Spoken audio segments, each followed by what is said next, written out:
বলো। সবাই যেন ভালো থাকে, সবাই যেন ভালো থাকে, সবাই যেন সুখী হয়, শান্তিতে থাকো, দীর্ঘজীবী হয়ে বেঁচে থাকো, কিশোরের উন্নতি হোক, তোমাদেরও উন্নতি হোক, আমি এটাই চাই। সবাই যেন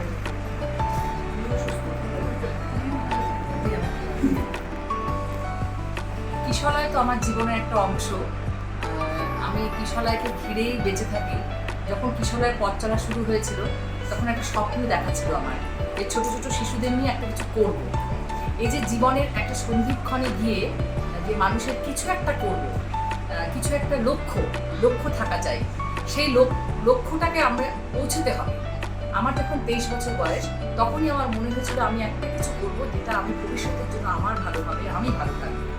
তো জলপাইগুড়ি শিশু নিকেতন দেখে আমার পথ চলা, আর 8টা স্টুডেন্ট নিয়ে কিশলয়কে নিয়ে পথ চলেছি। স্বপ্ন দেখেছি কিন্তু কখনো ভাবিনি যে এতটা দূর আমি পথ আসতে পারবো। 1987 থেকে 2025 এই যে একটা লম্বা জার্নি, আর এই জার্নিটা চলার সময় আমার আশেপাশে এত মানুষ আমায় ঘিরে রেখেছে। বহু টিচার কিশলয় ছিল, তাদের সাথে আজও সম্পর্ক আছে। তার সাথে যারা আমাদের মানে স্কুলে নেই তারাও যেমন আমাদের সাথে যোগাযোগ রেখেছে, এবং যেসব ছাত্রছাত্রীরা আমাদের হাতে তৈরি তারা আমার স্কুলে চাকরি করছে, শিক্ষকতার পদে তারা আসেনি। এবং সেই সাথে নতুন নতুন অনেক টিচার এসেছে, অনেক টিচার চলে গেছে, কিন্তু প্রত্যেকে কিন্তু বেঁধে বেঁধে আছে।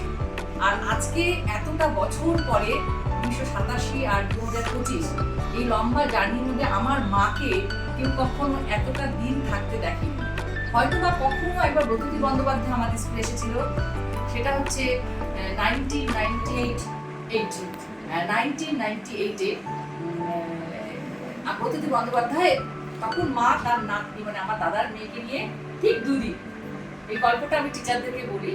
1997-তে 10 বছর হলো বিহু এনেছিলাম, 97 গেল, 98-এ আমার ব্রততী বন্দ্যোপাধ্যায় এসেছিলেন। তখন মা তার এসেছিলেন মাত্র দুদিন, দুটো রাত, সংসার ছেড়ে থাকতে চান।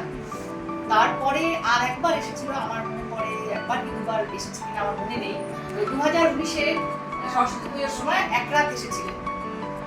এই প্রথম কিশলয়কে বোধহয় মা এতদিন কিশলয়ের সাথে ফিল করলো। দু মাস থেকে মার যাওয়ার দিন, মা চলে যাবেন আরেকদিন পরেই, এবং সেই সাথে কিশলয়ের শিক্ষিকারা মাকে এতটা সম্মান দিয়েছে, এবং আমি কিশলয়ের সমস্ত শিক্ষিকার কাছে মানে কৃতজ্ঞ বলবো না, যে আমার যে স্বপ্ন ওরা যে শিখেছে যে মানুষকে কিভাবে সম্মান দিতে হয়, কিভাবে বেঁধে বেঁধে থাকতে হয়, নানা রকম ঝামেলা আসবে, ঝড় আসবে, কিন্তু তবুও আমরা একটা নৌকোর মধ্যে সবাই মিলেমিশে থাকবো, সেটা ওরা শিখেছে। জন্মানির অভিভাবকত্বে এই বাকি টিচাররা পথ চলছে, খুব সুন্দর করে আজকে মাকে সম্বর্ধনা দেওয়া হলো, যেন আমি খুব খুব খুশি।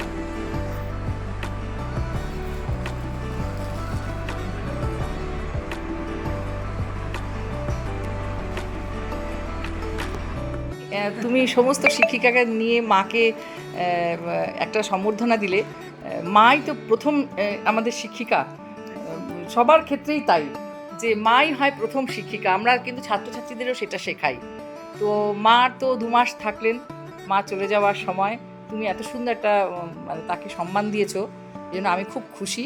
তোমাকে দেখে ছোটরা শিখবে যে কিভাবে। হ্যাঁ, তুমি একটু কিছু বলো মাকে। মানে আমি তো স্কুলের সঙ্গে 98 সাল থেকে জড়িত।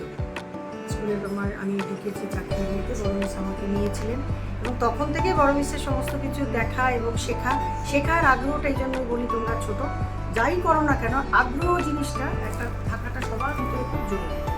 ভালো কিছু, হ্যাঁ, ভালো জিনিস শেখা অনেক কিছুই দেখবে, কিন্তু ভালোটাকে নেওয়া, হাজার খারাপের মাঝে ভালোটাকে যে খুঁজে নেয় তাকে আমি বলি আসল শিক্ষার্থী, তাই না? ভালো জিনিসটা তো আমি যখন ঢুকি তখন আমি বড় মিসের অনেক কিছু দেখেছি, হ্যাঁ, কালচার দিকটা, স্কুলকে কীভাবে পরিচালনা করতে হয়, তো আমার খুব ভালো লাগতো, এবং আমি চেষ্টা করতাম সেভাবেই পথ চলা, বড় মিসের হাত দিয়ে শেখা।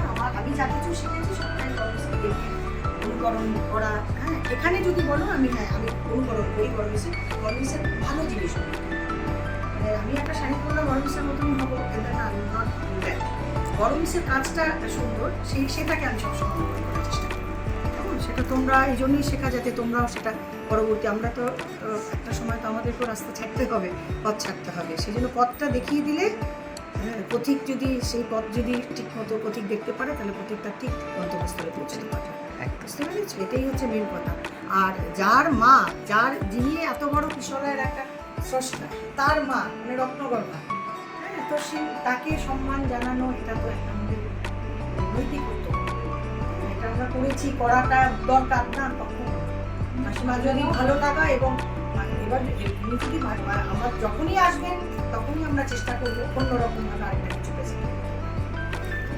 ঠিক আছে? তোমাদের শেখানো, তোমরা ছোট দেখো একটা স্কুল টাইম হয় তখন আমরা সবাই সবার বলি পড়াশোনার ক্ষেত্রে, কিন্তু স্কুল ছুটির পরে কিন্তু আমরা একটা পরিবার, সেখানে আমরা যারা বড়রা রয়েছি কেউ আমরা হয়তো তোমাদের কাছে মায়ের মতনই, তোমরা আমাদের কাছে কন্যা শুরু, সেই জন্য শেখানোটা, সেই জন্যই এটা করা।